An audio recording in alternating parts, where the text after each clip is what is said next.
जय श्री कृष्ण भक्तों।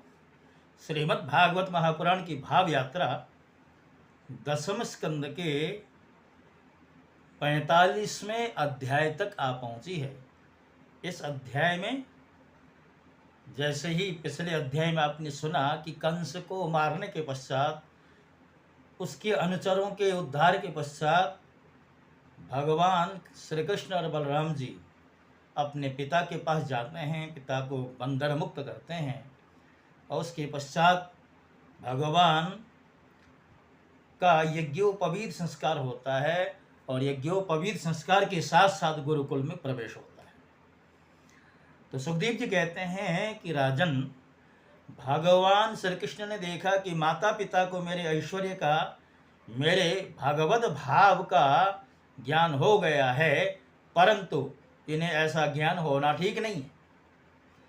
इससे तो ये पुत्र स्नेह का सुख नहीं पा सकेंगे। ऐसा सोचकर उन्होंने उन पर अपनी वह योग माया फैला दी जो उनके स्वजनों को मुग्ध रखकर उनके लीला में सहायक हो सकती थी। यदुवंश शिरोमणि भगवान श्री कृष्ण बड़े भाई बलराम जी के साथ अपने माता पिता के पास जाकर आदर पूर्वक और विनय से झुककर मेरी माँ, मेरे पिताजी, इन शब्दों से उन्हें प्रसन्न करते हुए कहने लगे, नास्मतो युवयोस्तात नित्युत्कंठितयोरपि बाल्य पौगंड कैशोरा पुत्राभ्यामभवन् क्वचित। अर्थात पिताजी, हे माताजी, हम आपके पुत्र और आप हमारे लिए सर्वदा उत्कंठित रहे हैं और फिर भी आप हमारे बाल्य, पौगंड और किशोर अवस्था का सुख हमसे नहीं पा सके। और यहाँ पर भगवान कहते हैं कि दुर्दैववश हम लोगों को आपके पास रहने का सौभाग्य ही नहीं मिला।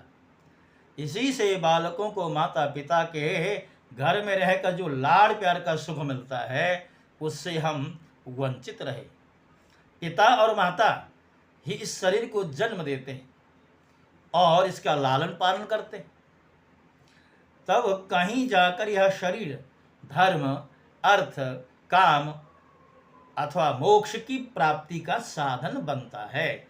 यदि कोई मनुष्य 100 वर्ष तक जीकर माता पिता की सेवा करता रहे, तब भी वह माता पिता के उपकार से कभी उऋण नहीं हो सकता।